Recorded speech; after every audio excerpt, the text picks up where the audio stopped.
Welcome back to the apartment. My name is Ali Baluch. Missing is my co-host Asif Ali. He's currently in New York doing his stand-up comedy routine. If you want to go watch Asif do stand-up comedy, he's hilarious. Check him out on his social media. He always posts dates on his Instagram or Twitter. It's always at Ali Comedy. So go follow Asif and then go watch him live. But anyway, if this is your first time watching, this is the apartment. It's our chance to sit with our favorite diverse content creators, influencers, actors, musicians, comedians, and we get to just talk to them about their background, their influence, and their inspirations that got to where they did. So this week is the return of our midweek moment where we give you content to watch in the middle of the week between our interviews that we usually drop on Mondays. But if you notice, there wasn't any interviews on this past Monday, and there won't be anything coming up this next Monday just because it's been hard to coordinate with our guest so we can lock down a date.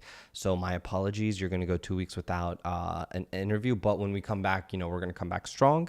So anyways, I want to give you a quick rundown of what's going on for this episode or this video.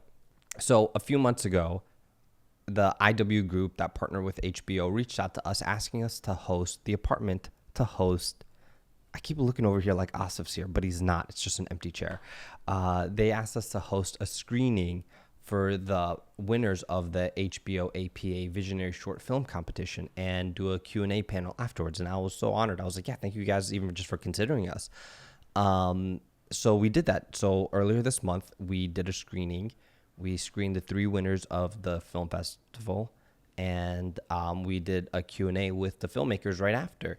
So let me give you a quick rundown of what the HBO APA Visionaries is. So HBO has this film festival that, let me just read this straight up so I don't get this wrong. HBO invites emerging Asian Pacific American filmmakers to create works that explore themes of home for its second annual HBO Asian Pacific American Visionary Short Film Competition. It's a mouthful, but I just want to let you know it's a great film festival. They're open now. They're accepting submissions. So if you have any work, if you're a filmmaker and you want to submit your film, if you're an Asian American filmmaker, please submit the film to the HBO Visionaries. It's a great competition. The link is in the description if you want more information, because I might not give it justice. But anyway, so I just want to let you know the second annual short film competition, HBO APA competition is open and they're accepting films, so submit away. But anyway, the contest seeks to address such timely issues as belonging, identity, and culture through the lens of the APA experience. The 3 winning films will be selected to premiere exclusively on HBO Go, HBO Now, and their other social media platforms, and you get awarded a cash prize. The link for more information is in the description if you're very interested into looking into that. So before we kind of start this video, it starts off, we just screened, so at this event, we just screened the 3 short film winners, and we're jumping right into the Q&A. So if you want to watch the short films of these 3 filmmakers, go on HBO Go, HBO Now, type in Monday, type in Toenail, and type in Wonderland. Those are the 3 films that screen. If you're like, yo, I'm a broke college student, I don't have HBO Go, I don't have HBO Now, I can't afford that, I understand. We've all been there. But HBO now has a 30-day free trial. So you can get the trial, catch up with all of Game of Thrones, and watch this week's episode, and next week. So you basically have like 3 weeks of Game of Thrones that you can watch in HD, and you can also watch these short films on HBO Go. So I highly encourage. I have HBO Go or HBO Now or whatever. So definitely try out that 30-day trial. And the 3 films that we have, from the first place was Dinh. His film was called Monday. Then there was Tiffanie Su with Wonderland and Shao with Toenail. Incredible filmmakers. So basically for this, we did this really cool thing. I don't know if it's cool. I liked it. I mean, I hope you guys like it too. So since I knew everyone wouldn't be able to watch the short films, we grabbed screenshots of or stills of the short film. So as I'm interviewing the director of Toenail, who's right next to me, we have like stills running in the background. We have like images of the short film, so you can kind of get a general understanding of what the short film is. And when we're talking to Tiffanie about her film Wonderland, there's stills of her show, her movie playing in the background. And when we're talking to Din about his film Monday, we have images of that. So, and we have our video in a tiny corner because I just want you guys to focus on just the audio and the images that are going.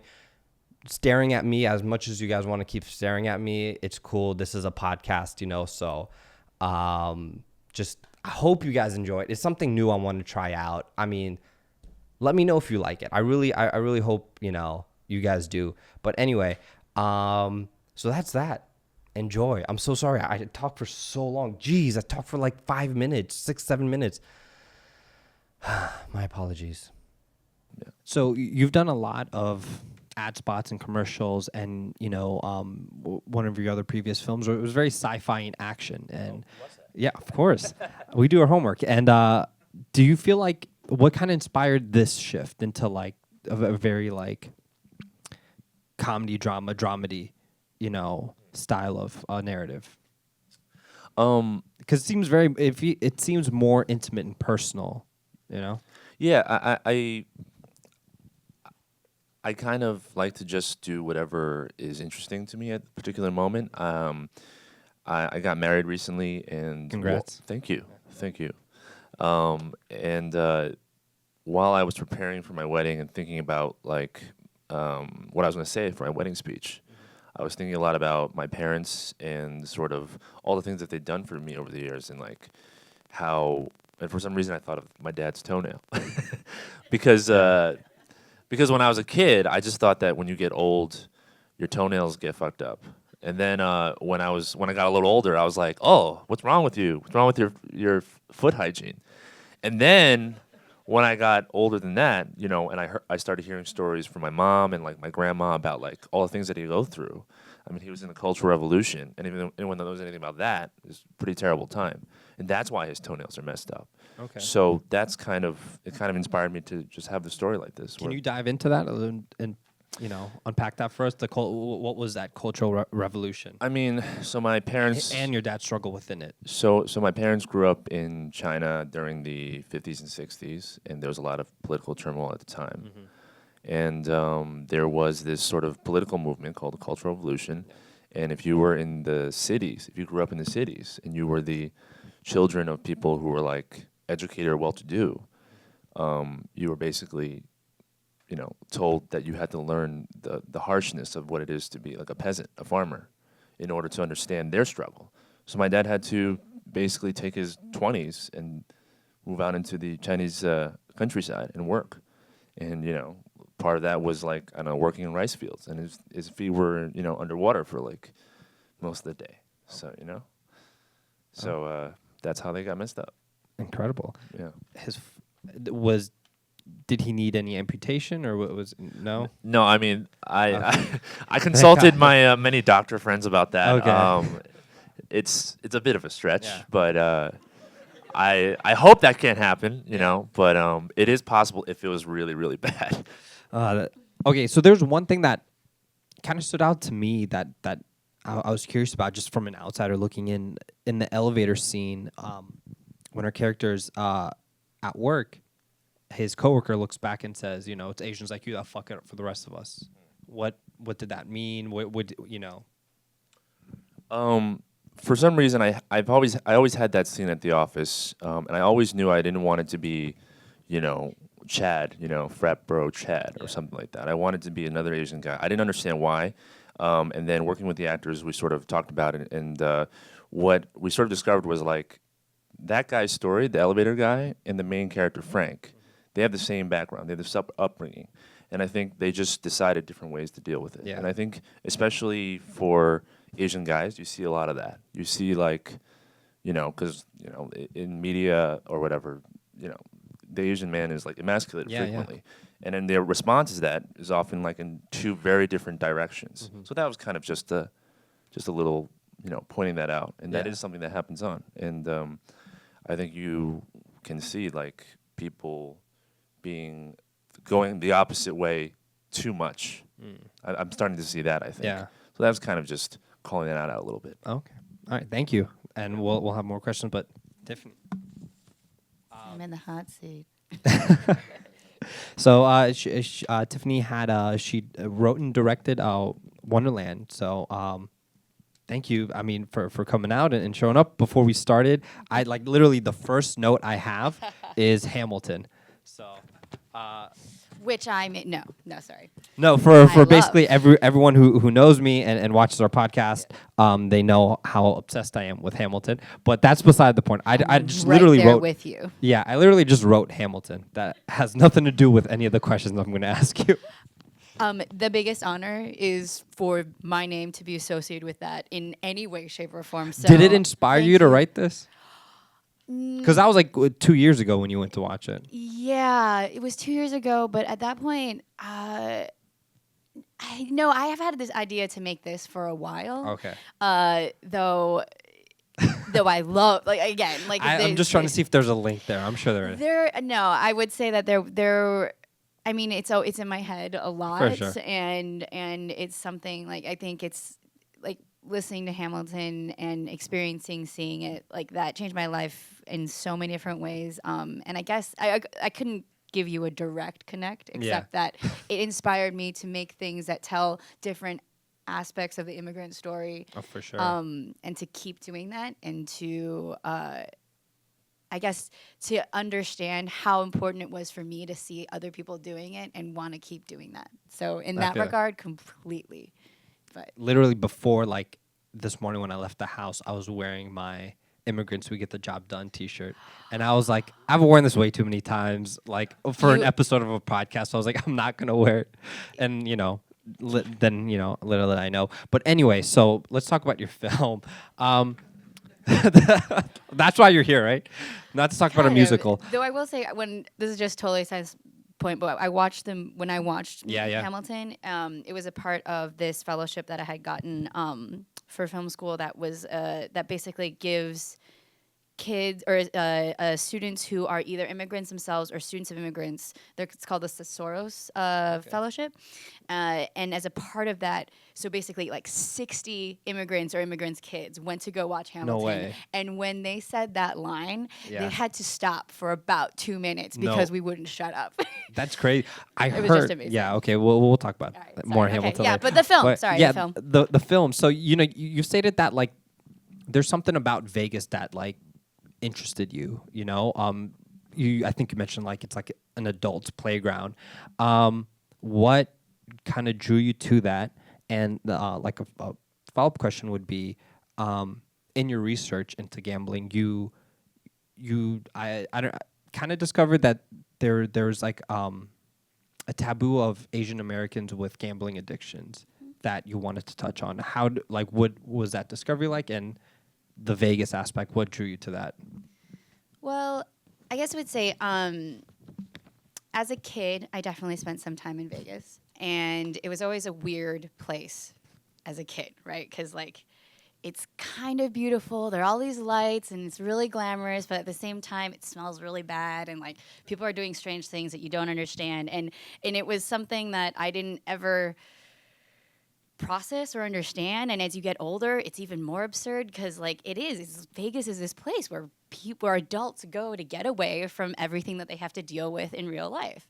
And the thing is, though, the adults, I mean, not all of them, but some of them still have kids, and if you bring them with you, what do? That's a whole thing that's been really fascinating to me. And then the gambling thing, I mean, it's just gambling for people who have been to Vegas or any area with casinos. You and you even see in their marketing. God, it was hilarious. Was even at the I can't even remember. I was at a film festival once where like part of the advertisements, because it was an Asian film festival, was like to go to Pachanga or go to Morongo, because it's real, because it's a thing that people like as immigrants are. It's something that comes from the culture out east. So like Chinese culture, Vietnamese culture, there's all this stuff around fortune and luck, and you don't need to be able to speak the language. And this is a way to get away from all of the working hard and sacrifice and all of that. And so when you go, like they have buses that pick up, when I was in Boston even, there's buses that pick up people in Chinatown and take a crowd of Asian people over to, what is it called, Foxwoods? Which is the casino over there. And when I dug deeper exactly with the research, I found that like So on a national level, gambling addiction isn't such a big thing. It's 1 to 2% affects 1 to 2% of the population. But if you're looking at Asian populations, it goes up to 60, which is crazy, and nobody seems to. I guess it's not something that seems out there. It's funny. You'll talk to some people and they're like, "Oh yeah, dude," they're like Asian people playing all the time, and other people are like, "I didn't even know that Asian people gambled." And Yeah. it's so that's. I always thought that was interesting. Yeah. So, how long? Well, I mean, like, before I get to that, you've done some animation projects in the past. What kind of like brought you more towards like live action, towards this type of narrative instead of being dabbling in animation? Well, I would say I like storytelling of any medium. I think theater is incredible, animation is incredible, film, television. When I was in college, I really like animation because it's a different way of expressing myself. Yeah. Whereas in film, it's a completely collaborative art. You have to work with all these people, and that's part of the beauty of it. You get everybody's individual contributions, and they make it bigger and better, deeper. With animation, though, it's kind of a meditation. It's something that will take you forever, and nobody will help you for that long for no money. So you have to do it by yourself. But it's nice for me because it kind of taps into a different part of my brain. Even though it's still storytelling, you're kind of forced. You are forced to get away from authenticity and reality in a way because it can't be real, and that's kind of fun for me. I wouldn't. I love both, and I kind of want to keep doing both. Okay. But I think the stories that go in each one are a little bit different. So what was the inspiration behind the line from the film, "When you grow up, there's nowhere else to go"? It came mostly out of this idea of Vegas being this playground for adults, right? It's where adults kind of go to be kids again. And I do find this, I'm always fascinated by this idea because I feel like a lot of kids want to grow up so quickly. There's all this like idea of like, oh, I want to be able to drive, I want to be able to go out and drink, I want to be able to have all of the things that adults can do. And then once you get to adulthood, you're kind of like, fuck this. Like, I want to be a kid again. I don't want to deal with all this responsibility. And that's always been really interesting to me. So when this story kind of came about where like you have this kid who's taking care of her mom so much and trying to be the adult, especially in this setting, I thought she needed someone to tell her that this isn't, I mean, being mature and being responsible, that's all great, but like you're letting your childhood slip by without you even really paying attention. And someone needed to tell her that. So that's kind of that was where that came from. Awesome, thank you. And Din had Monday. It was the first film that we saw. You meant like you were born and raised in Los Angeles, correct? I was born in Vietnam, but mostly Raised in in LA. Los Angeles. So you mentioned that this film was kind of like semi-autobiographical. What parts of your life kind of fit into the film? I mean, we're. Come on, man. We're really going to do that right now? I think we've passed the legal statute of limitations or whatever it's called. Like what, 25 years, and you could talk about the crimes you've What is done. it? It's the statute of limitations or Yeah. whatever. Yeah. The honest parts are the way the main character talks to everyone and how they talk to him. Yeah. The police officer is actually inspired by my cousin, who is also a police Oh officer. wow. He and I used to go and so statute of limitations, right? Okay. Yeah. All right. So when we were 16, oh no, we weren't driving. So we were 14, 15. We used to go sneak out of his house, ride our bikes into the richer neighborhoods, and open their garage doors. They were not locked. These were how Yeah. amazing these neighbors were. And we would go in and take their bikes and ride them down the street for 5 blocks and like grab their tennis rackets, whatever the fuck was in the Yeah. garage, anything that you could move without making a lot of noise. Yeah. So we'd ride the bike and we'd ghost ride it and jump off the bike and we would laugh and watch the bike ride off into the distance and you know, and you could just imagine the next day when they wake up, the Yeah. garage doors open, tennis rackets on the lawn, and their bikes way down the street. So we did a lot of that sort of foolishness. Yeah. I was arrested when I was 17, so Wow. for vandalism, and that was wild. Yeah. Yeah. There was a lot of stuff they didn't catch us for, and all the other things that are happening in the film. You know, you see stuff and things happen, and so that sort of inspired a lot of the illegal, illicit stuff that you saw. Yeah. So the character, the main character had every time before he opened the door, before he went somewhere, he would adjust his look. He'll put on glasses, he'd take off glasses, he'd push his hair to the side. What was that supposed to? Was he just trying to blend in, or? Yeah, that's the transformational aspects. The physicality of it is sort of a cue for the audience to go, yeah, he's about to do something different, right? If it was just a vocal thing, it wouldn't be as obvious. So that's sort of like part of the showmanship of his character for the audience to recognize what's happening. Otherwise, if he didn't do those things, or if he did them in a much more obvious way, it probably wouldn't have worked. We try to make it as subtle as possible, and then also interject a little bit of his vocal and vocabulary shift in between all the scenes.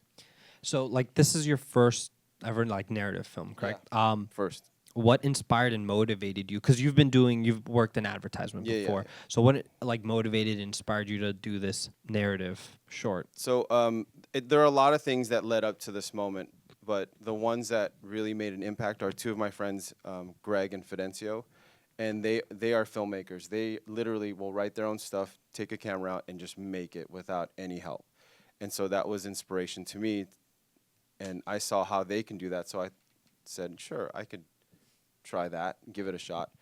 Wrote the script, and then found out that HBO had announced the contest, and so that was another spark that sort of gave us inspiration to do it. And then started writing the script and really thought about how we can make this for cheap and make it for zero money. Well, that didn't happen. But the idea there was, Fid and Greg were like, hey, showing me just by their passion that I could do it too. And so it all just came together. HBO was sort of, the APA contest was a really big push, and it gave us a reason to write and make it. Yeah. So a question for all you guys. A common thread that I kind of noticed in all three films was, one it was family, right? So for Asian, South Asian, Central Asians, family is huge. It plays a big part in our lives, and and the characters in the films were either taking care of family members, sacrificing something for a family. Was it intentional? Was it unintentional, where you just kind of wrote this personal piece, and then you put it up, and then you found the commonality later, where it was it's very more self-reflective on my family then? When the winners were announced, we hadn't met. We don't actually. Yeah. And so but for each individual, yeah. Right. So for So when you did your piece, were you just focusing on that family aspect of the mom and? No, the family, the mom aspect of it was just a super mechanical thing to sort of give reasons to why he did that, and also give the audience really something interesting to reveal to the audience towards the end. So it was very simple for me. Okay. Although I do love my family, so I'm not saying I don't. Yeah. But yeah. Yeah. I think for me, the story, it's so much about the mother and the daughter that that's kind of where it came from. I don't know that I was intending to tell no, actually, now that I think about it. It is, so it's a story about her family falling apart. Yeah. And so in that regards, yes. I wasn't trying to tell an Asian American family story necessarily, but it was just about this family falling apart against this backdrop and her trying to keep them together. Okay. For me, it was a very personal story. Mm-hmm. While we were writing and making it, though, I was very aware of that Asian Americans have a particular relationship with their parents, especially if they're immigrants, which I think is really interesting. Yeah. Because at our generation, we're fighting stereotyping and all that. But meanwhile, we'll turn around and stereotype the crap out of our parents. You know. Yeah. So that's kind of what the film's about as well. So I want to just focus now on just questions that are just kind of general, but like more specific to like your personal backgrounds on outside of the film. So being a filmmaker, you know, it's especially for like first, second generation kids, it's it's not that easy just because there's not that many of us out there in whatever diaspora group we're in. And you mentioned how your dad kind of like went to like these seminars to like help you get into film. How was that transition from like, so basically how was the support of the family, of your family, getting into filmmaking? Because a lot of kids want to get into film, but they're like, I don't want to disappoint my parents because they have these certain expectations for me. But so they're like juggling with that decision. So how did your family take it? I think, I mean, I would say they've been very, very, very supportive. Okay. When I first decided, it was like towards the end of college, and I was very nervous about it too because I didn't know how they would react to it. But I think that, you know, what I would made sure of was that I let my parents know how serious I was. And then, you know, when people ask me like, you know, I want to do this, what should I say? I just say like, you know, pretty much if you're a filmmaker, it doesn't matter if you're Asian or you're white or you're black. No one's going to want to really hire you. You have to kind of convince them. And then, you know, step one, if you're Asian American, is just to convince your parents. So, I mean, that's how I basically see it, right? Yeah. That's how it was for me in my family, yeah. Absolutely. But I think that once they see your passion and how serious you are, they understand that. You know, like they understand that. And a lot of times our parents had to give up sort of what they wanted to do. And, you know, I think that if you show them that you're committed, then they'll support you. Awesome. It's funny. I kind of cheated a little bit when I went to college. Well, my brother and sister are both doctors, so that helped, right? They paved the way. They did. Yeah. Well, no, they did they were, my parents can say that they have two outstanding Asian American kids who you know, carrying the torch. But it was funny. So, when I was in college, I was pre-med, but I had this whole thing. I was like, okay, I'll be pre-med, but if I'm going to be a doctor, I don't want to be doing science now because I'll be doing it for the rest of my life. So college is a time for me to do something else, which is how you conveniently then slip in the whole, I'm majoring in film and visual arts. The funny thing was, though, I think my dad, I told him that at the beginning, but he thought I was kidding. It wasn't until my senior year where he was like, so what are you actually majoring in? And I'm like, film. And then he was like, wait, what? Yeah. So that's definitely, I mean, I will say on the whole, my family has been incredibly supportive. It helps. My brother and sister are quite a bit older than I am, so they've been here. So it's kind of like they're like half parents. And my mom herself is a writer and really appreciates the arts. Like it's because like when I was a kid, she would take me to museums and theater shows and musicals. So like I feel like it's a little bit atypical in that regard. My dad, though, was very much that traditional voice.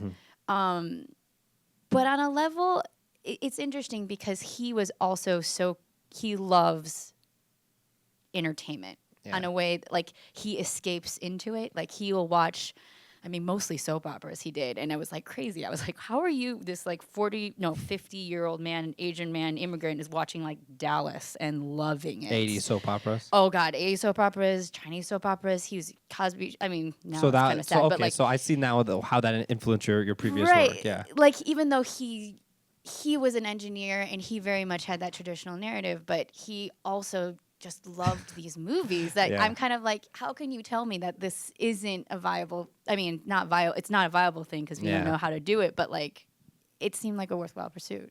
Something, for sure. important. Oh, shit. You know, I really, and it touches me that the two of you have really adult conversations with your parents because I'm so far removed from their generation that my dad and I speak very little, although we respect each other. But you know, he'll text me. He's like, his son, how are you today? And I'm like, Dad, I'm good. And it's just very basic shit. Yeah. And but we love each other, obviously. And then my mom, I'm the youngest of 6, and so she's more like, okay, so drink water before you go to sleep, and if you drink it in the morning, you'll shit really well, and don't forget to wear your jacket, and don't drink, and don't drive, and just this shit that when you're in your 40s and your mom's talking to you like that, hence I don't have any hair because I'm fucking ripping it out. So they didn't have a lot to say about what Yeah. I was going to do with my life. In fact, I didn't know what the fuck I was going to do. And I just sort of got really lucky. And, of course, they paved the way as well. You know, they worked really hard. My siblings worked really hard to even just give me an opportunity to be an idiot for 20-something years and then figure out what I wanted to do. Yeah. And then got into film. And all the stuff that I had made prior to probably 6 or 7 years ago was terrible. Just awful. Yeah. Like, looking back at it, you know, you're making it, you're feeling great, you have that sense of discovery as I was creating stuff, but then really stepping back and going, wow, that was bad. Nah. And at some point, I don't know if it clicked over for me or something, or if I'm fucking dreaming or something. I don't know if it's real, but something started to happen and I saw things differently. And that's how I was able to make that film. Yeah. So like, what kind of like sparked this interest and this passion for film? At what age, or when did it? When did this bug get you? Yeah. I think it's as I was in my 20s, and this. I guess the story is that I told this before, so you guys might be bored of it, but I used to hang out with musicians, and they would smoke weed all the time, so I would smoke weed with them. We'd watch movies, so we'd be stoned, and we watched the same movies over and over again, and it became to the point where it was analytical, but I was high out of my mind, and so at some point I said, sure, I can make films. Yeah. And then that's sort of That was it. that's kind of the story. That's, unfortunately, I don't have a lot of intellectual or meaningful things to share. It's just these weird moments in my life where it's like the stars sort of aligned a little bit, and then I got lucky and caught the wave a little bit. And so it's been that sort of feeling. Same question. Yeah, same. Like, what When did that? was it? Always younger? Did it hit in college, or when you wanted to? When you knew you wanted to When I pursue knew film? I wanted to. Okay, so I've always loved movies and TV. It wasn't until college, though, that I ever had any experience in making anything, and that it was possible for me to make something. You watch stuff growing up, and you're like, I love all these shows, I love these movies, but like, it's, at least in my world, I didn't know anybody who made anything. So it wasn't real until I went to college and I started making things. And this is the thing, I remember the first film I made, also awful, truly terrible. So everybody, please, I think that's just part of the process. So I hope. But I remember slaving away on the steam deck in the cutting room for hours, 14 hours a day. It was just getting worse and worse, and kind of breaking your heart breaks when you put so much into a project and it doesn't really work out, and yet still feeling more fulfilled at the end of that whole process than getting all the good grades on the orgo test or whatever, the things that I had kind of prescribed myself to growing up as this is how you succeed. I realized that there was a difference, and I had always wondered whether you're supposed to know what you're supposed to do, or how you're supposed to do it, or what you're here to do, and feeling more inspired and excited by something that is really terrible made me realize that this is something that I kind of need to be doing, even if it doesn't work out. It's the journey is what's important, I guess. Sure. It's hippy-dippy stuff.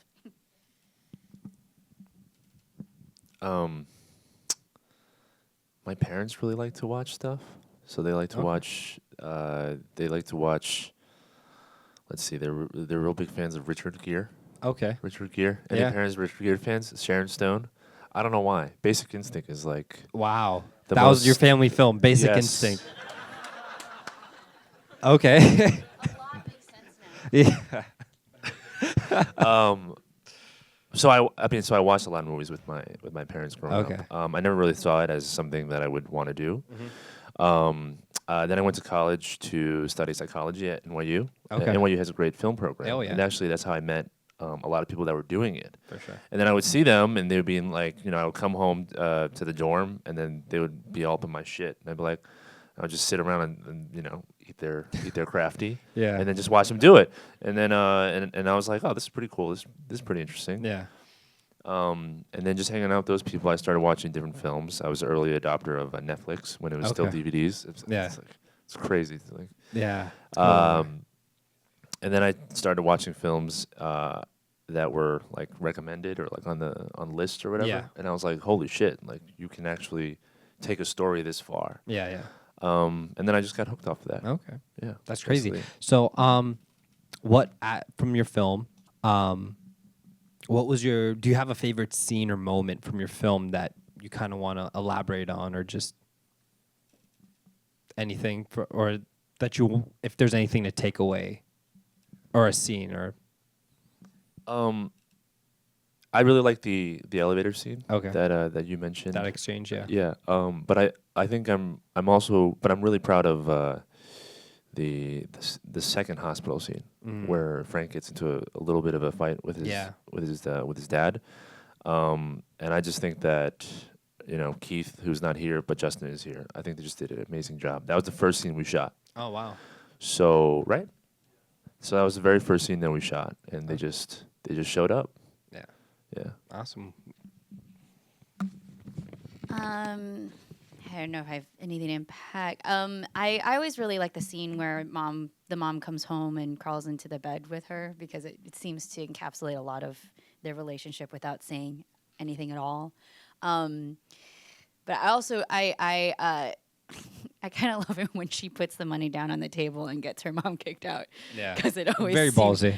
It just seemed like it's such an absurd thing. I'm curious if it's ever happened before, and Yeah. if what the actual repercussions from that would be. Yeah, but yeah. it's fun to imagine. Oh. Can I answer theirs Sure. as well? My favorite part is when we'll pass it back. Yeah, pass it around. My favorite part of your film is when Audrey is going through the money bag, the clear bag, and you can see the progression of her anxiety in just the hands. Like that's so. We take stuff like that for so. We take it for granted how much effort you have to put into a shot, right? And I really like the scene where he's in the car and he's hyping himself up for the day, and he's like, he's got the lint roller, like it just shows that when he's not around anyone, he's fucking great. But as soon as he gets into the world, people fuck with him, and so that's what I got out of that. And I don't really have I kind of like all the conversations that are happening in my film, but if I were to pick one, I think it's the cop scene. It reveals so much about the danger that this guy's put himself in, Yeah. and also the divide that he's created with his family. Okay. Yeah. If you guys want to talk Can't about wait to each do other's that films, would be fun. Yeah. Okay. Ooh. So, Jing, I also really like the car stuff. More so, though, that you really capture that contrast, the hype, and then, like, the way, I mean, this is a testament to Justin as well, like, the way he is by himself and the way he is in that elevator. Like, I know I felt like that a lot, and I know friends who do that. And when Jeff, the taller guy, what's his name? The other Asian guy. When Ryan, yeah, and when he says that shit, I'm like, I know he is. I've met him. And I was like, I can't look at you right now, because no. And that's seriously real. And dude, your opening just kicks it out of the park, because it is like, it's active. You get so much information and you make so many assumptions about the character, and then you kind of, when you reveal who he is, I don't know. I think it kind of encapsulates the whole thing there, so I like that. So Dan, I really like the cop scene. I really appreciate it from a visual standpoint. I think what you did and how you blocked them and how you lit them. I mean, one's blue and one's orange, right? And like one's up and one's lower. and how you shot. You go into the car, but you also use the car as a boundary. I could watch that scene and not hear the dialogue, and I think I can understand what's going on there. So I always appreciate when films do that. And Tiffany, watching your film again, I really it really worked at the end when she gets into the wardrobe and then you cut into the hotel. The first time I thought that was a little abstract, and I wasn't sure if like that happened earlier or after. But this time it really affected me. So that's my favorite part of your film. Yeah. Okay, so the last question I basically have, and then we'll open it up to the audience. Well, it's kind of like a two-parter. So how does the narrative of the film reflect your own Asian American experience, and how is this opportunity with like this whole HBO and APA Visionaries initiative?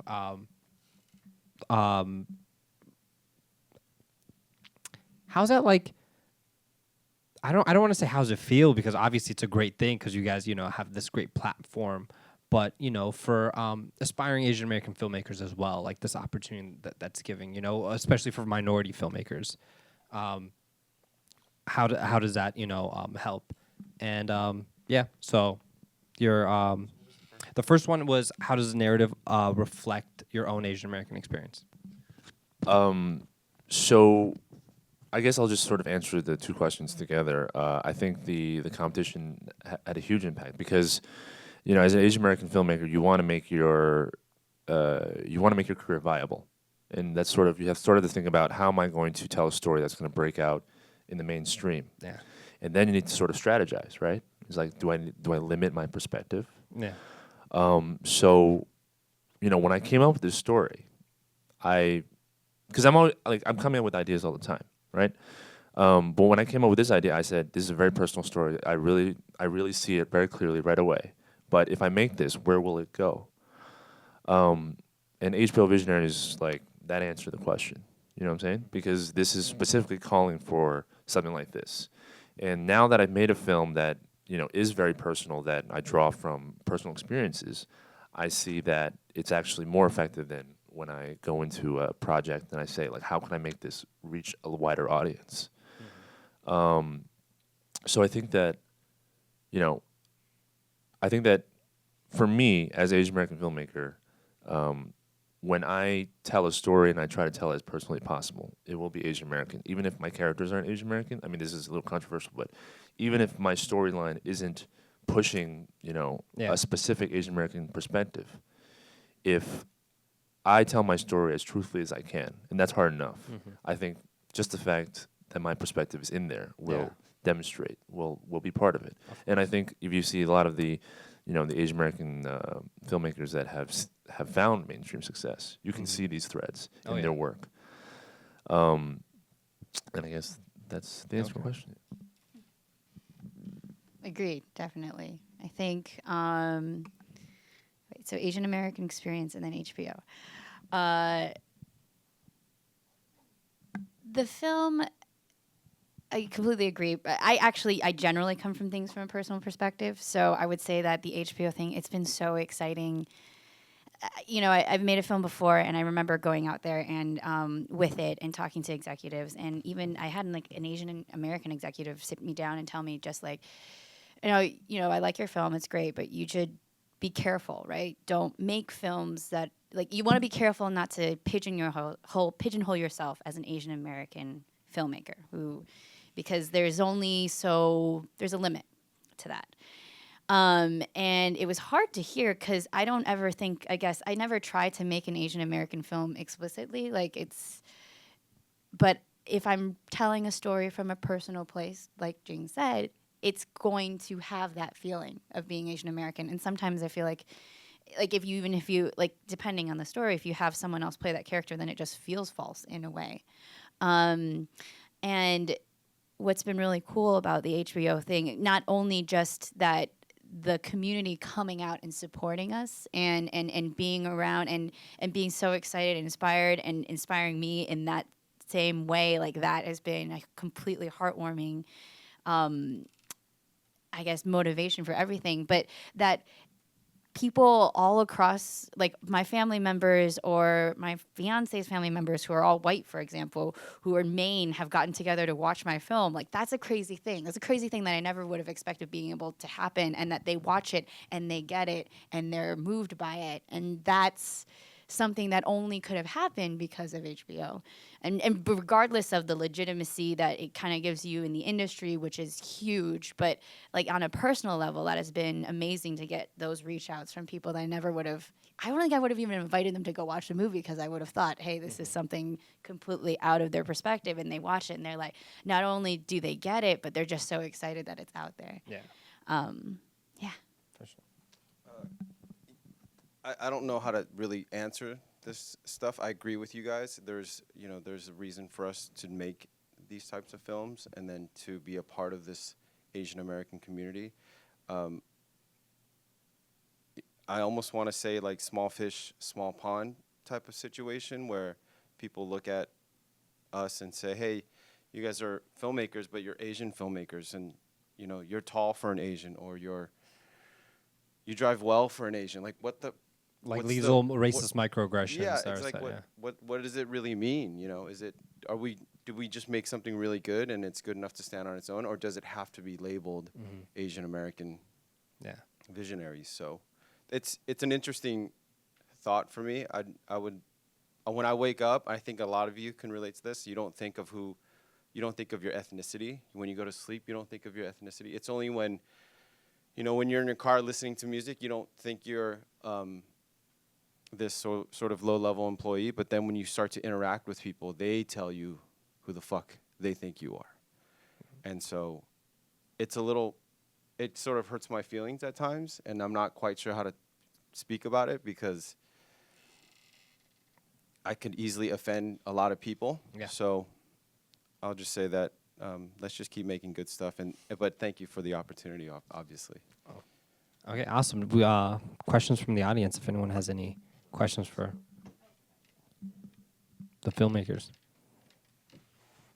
How about we do the reiterate? Yeah, I could just repeat it. Okay. Yeah. Just so we get the audio. Oh, yeah. Yeah. What's up? Just to repeat the question, because we need the audio for later when we post this online. His question was, what advice do you guys have for people who want to pursue film but haven't had that formal education of film school?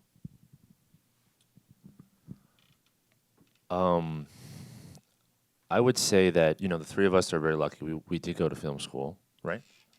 But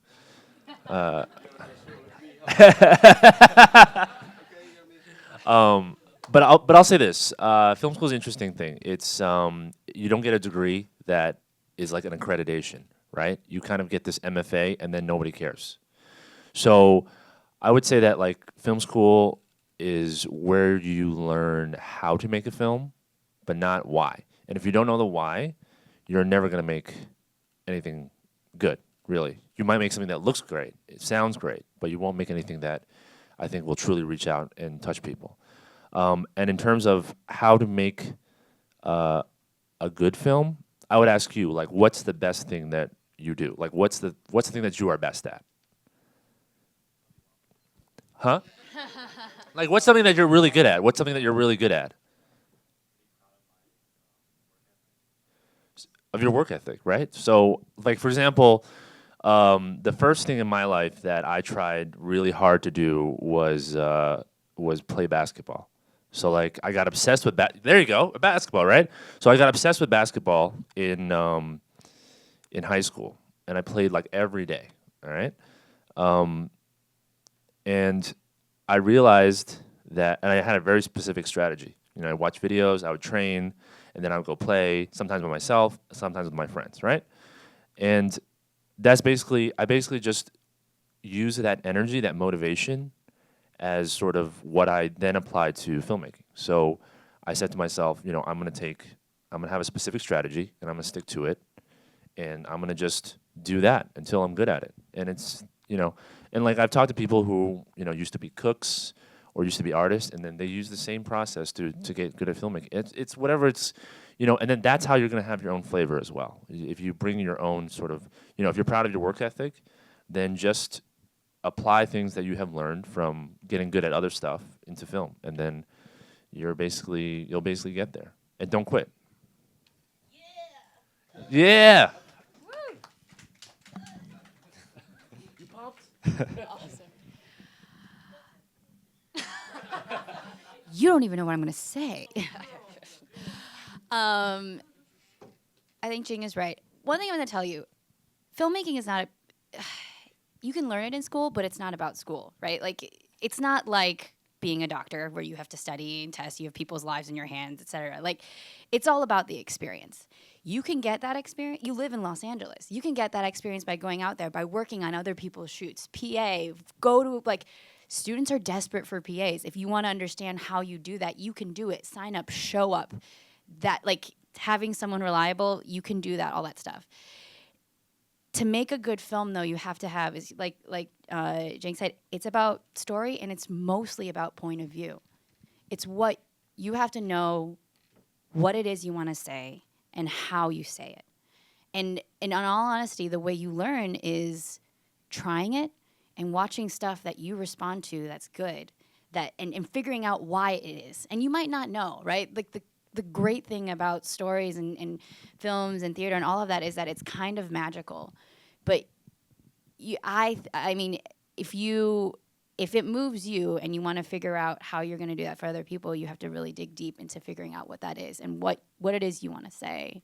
And anybody can do that. You don't need school to do that. Sometimes school keeps you from doing that. So. What do I want to say? If you can look at your work and say that it's bad, you're already doing a good job. So just keep doing that. I mean, they've already pretty much said everything. So I would, if you really want to talk, come find me afterwards.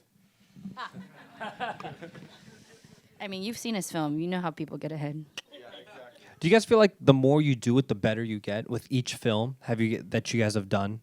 Every time you've done your follow-up film, it's like, okay, lighting is a little bit better, the framing is a little bit better, cinematography, the writing gotten better over time? Or do you feel like your earlier work, you guys peaked? I peaked when I was 10. All right. Anyone else? Question? What's up, man? What was the casting process like, and was anything unique about it because you're trying to cast Asian leads? So this question was casting process. How was that like? So for me, it was very simple. Justin is my friend. We worked together on a commercial, and I was like, and then Ryan, who was in another commercial of mine, is his best friend. So actually, the reason why I know about this festival is because Justin posted on his Facebook, and I had the idea, and I was like, you'd be perfect for this, dorky office. No, I'm just kidding. I'm just kidding, Justin. So Justin is a very, very experienced actor. He's been doing it for how long? 12 years. 12 working actor, 12 years. So I just tapped his network. Pretty much everyone in the film is either a friend or someone that they've seen in a room or in class. So I was very lucky in that regard. What about the father? Oh, so yes, I was very concerned about the father. The father we found on.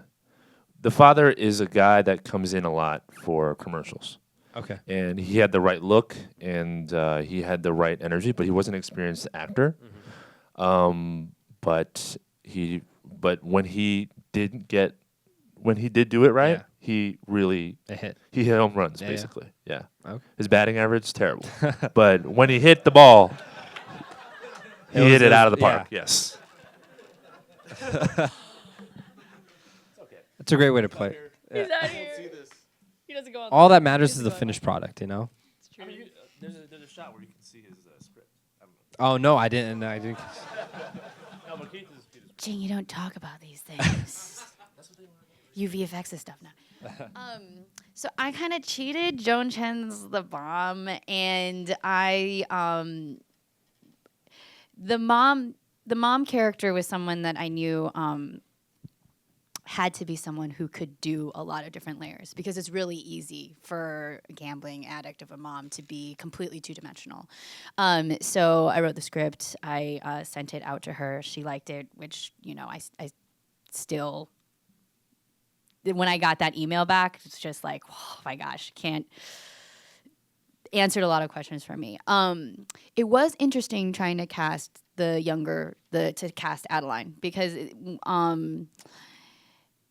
it was harder. And it's interesting. I've made other films with younger Asian American people, and I've always found it a little bit challenging. And I think, honestly, in the end, I had to kind of shift how I imagined the character would be, based on whoever was playing her. And it was, what was really cool was that when I found Joan and realized her daughter was the same age and was interested in trying this out, that was really cool, because suddenly I could, though I had an idea for how that the relationship was going to go in my head, it was way more interesting for me to draw from kind of what Joan and Audrey, what they had going on between the two of them, and adapt it to that. Because on a level, that's what you have to do. You have to adapt. You have to work with what you've got. And Audrey had this incredible face that she could not say a word, and you just project all of this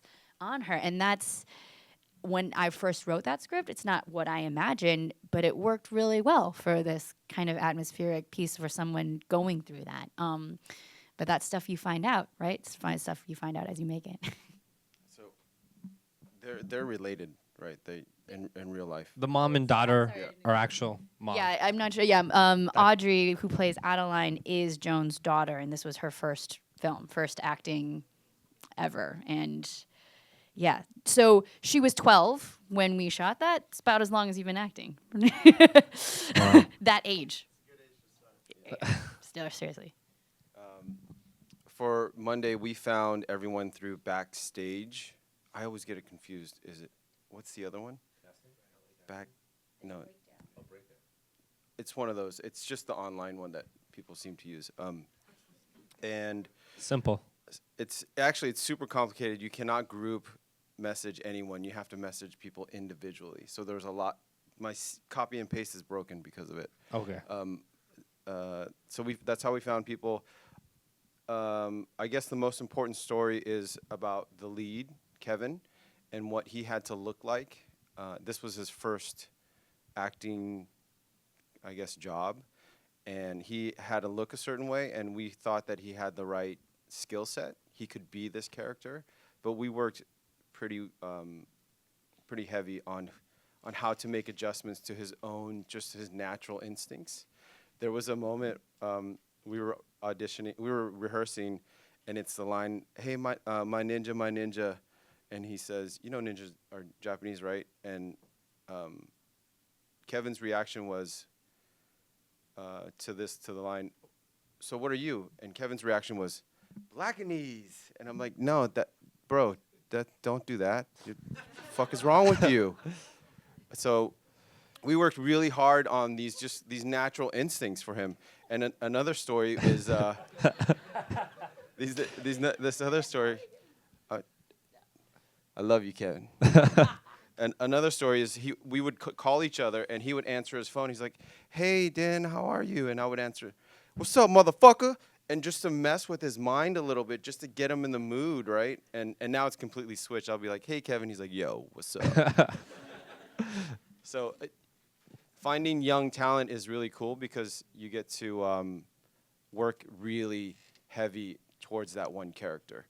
And another interesting story is that for Inte, who plays the police officer, the cop was written to be an uncle, right? But when Inte came in, he did something. He reacted to the word "sir," and so then I just rewrote the whole whole scene, just to make them cousins. Oh, wow. Yeah. What were they originally? It was an uncle. It was like an older relative. And nephew. So then it sort of brought me back to my cousin. as Gotcha. well. Yeah.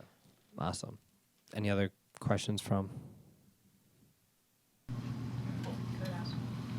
This is for Toenail. So the dad and So he moves out at the end, or like the son finds out that his dad moved in.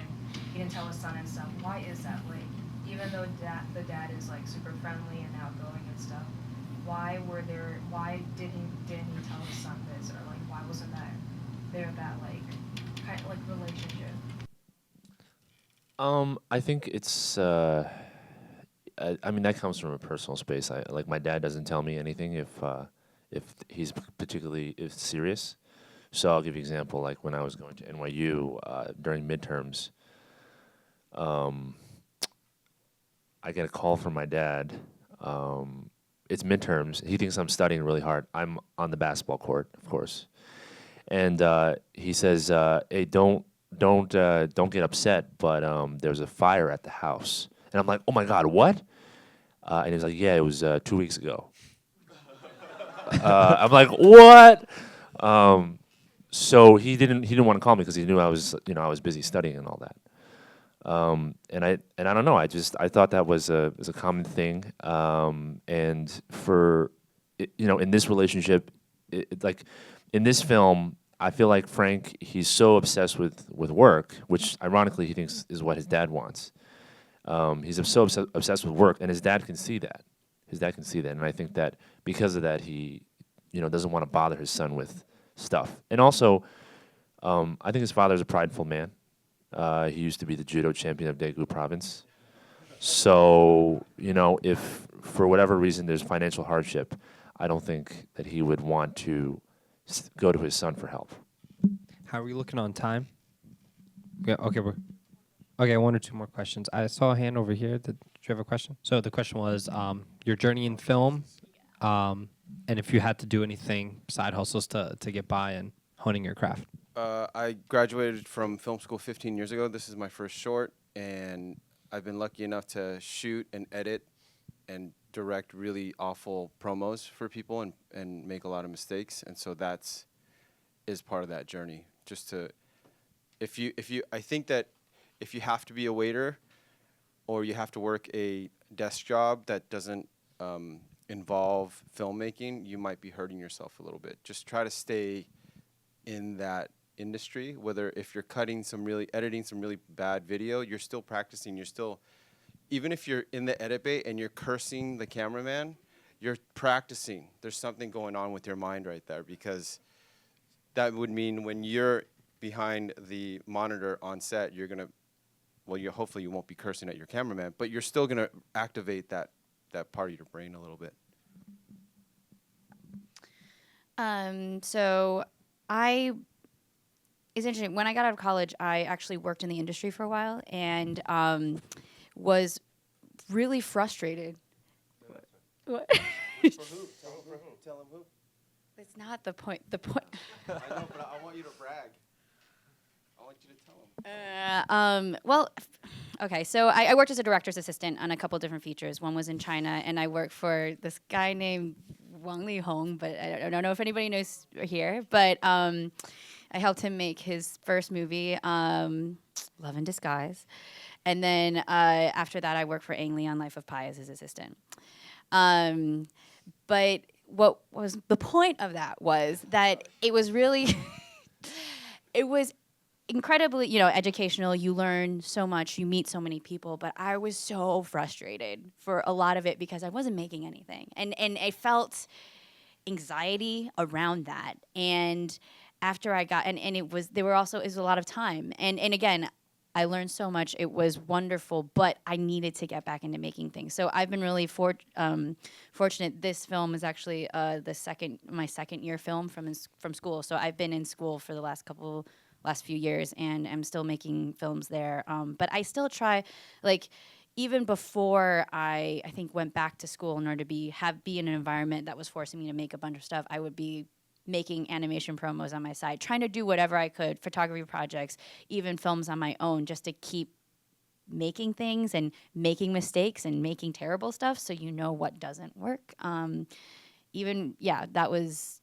think that's really important. Keep writing, too. That's something that I found is helpful. Funny story. After they announced the winners, I told my dad, And he proceeded to look up every article about HBO Visionaries, and he calls me. He says, "Hey, so I was reading this article about HBO, and one of the other filmmakers used to work for Ang Lee, huh? What's up with that? She went to Harvard? Anyway." I was like, wait till you see my film.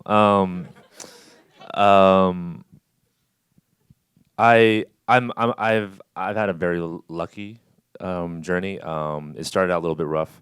I was in the middle of NYU. I was like, okay, I'm gonna do it. I'm gonna switch.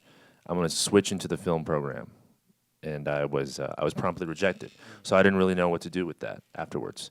So then I was like, okay, I guess I better apply to some PhD programs for psychology. I was ready because I had no idea how to go about it. And then my dad said, he was like, "What were you talking about? You convinced me that this is what you want to do." Yeah. And then we looked around, and there's this sort of like there's like this school called New York Film Academy in New York. So I did a short program there, and then I started applying to other film schools. I was like, "Fuck NYU." Yeah. And then and I got it to USC, which is like it's just complete opposite of NYU, basically. But obviously a great school. And still one of like top film schools in the world. Yeah. yeah, absolutely. And but it's interesting. I go there, and the first 2 years were really hard actually, because the students there are either really experienced or really sure of like who they are and what kind of films they make, and and they're making films that I'm like, wow, like I don't know how you did that, and I just sort of realized I needed to have a little bit of a sort of spiritual journey, and also I had gone straight out of undergrad, so I was in my early 20s at this point. Cool. So what happened was I took a leave of absence. I took a extended leave of absence, and I actually went to China first to hang out, but then I started meeting people. And I started to just find opportunities to shoot as much as possible, little projects, behind the scenes. I met my lovely wife, who is an incredible filmmaker as well. Okay. And I just started directing larger and larger projects. And eventually I found my way back in Los Angeles, and I finished film school. And now now I'm like a working director. So awesome. I've been very fortunate. Awesome. Yeah. One last question. Yes. So our question is, what's next from you guys? Well, if you go to my Kickstarter, no, I'm just kidding. So I have another short which I'm about to finish, and that was done. That's actually my graduating project out of USC. So I have that, and I've just been doing a lot of writing, shooting more commercials, and hopefully getting sort of a larger project off the ground. What's next? I'm currently in post-production on a feature documentary that I just finished shooting. So it's about how education around water and environment empowers girls all around the world. And it was pretty cool because we got to shoot in 6 different countries: the U.S., Brazil, Uganda, Austria, India, China. So that was, and it was my first experience in documentary, and that was really interesting. I think it's really informed my narrative work. I'm also making my thesis film probably later this year, and I'm also at least I have a feature version of Wonderland that I'd really love to get off the ground. Do you enjoy traveling to film, or because some people love traveling and film, but I personally despise it. If I have to move out of a city, it's a nightmare. How do you feel? It was filming that documentary. It was really exhausting. It's definitely been hard. It was but I actually really like getting out of LA to film most of the time, because it gets, at least when we did Wonderland, it was actually fun. It was kind of like camp for everyone. I mean, it was hard. We had our locations all drop out like a week before we went shot, and we had to go out there and be like, please, like, surprisingly, casinos don't want to film kids in their casino. It's a thing they're against. I don't understand. But it was also incredibly, like, the people who you can kind of get out, like, it was bonding, it was like camp, and that felt like a really fun, creative environment. And I kind of felt that way traveling as well. it ages you. I feel like that. But I've always loved traveling. I love getting out of my own head to figure out what's going on elsewhere, because it makes me realize that the stuff going on in here is really not that important. So it's Yeah. cool. The three of us were kicking around an idea that we should join forces and create another short for next year's competition. It was, I think you were drunk. You were kind of drunk, and I was the sober one. But yeah, I don't know. So that might happen, and I would love to turn Monday into a TV series. So that we're pushing for that. Oh, that'd be cool. Awesome. Yeah. All right. Thank you all Thanks for having us. for coming out. Thanks. Thank you guys for Ali, making thank you, beautiful art. Thank you, man. No, of course. All right, you guys. Thank you. We have snacks, food, drinks outside in the lobby. Yep. Thank you for sitting through all of that. I really appreciate it. I hope if we have another live event that you guys show up. This was our second live event, and I'm so honored that it was with HBO. It's such like our podcast is so small, and for us to have that kind of opportunity is incredible. I'm so grateful. I'm so thankful.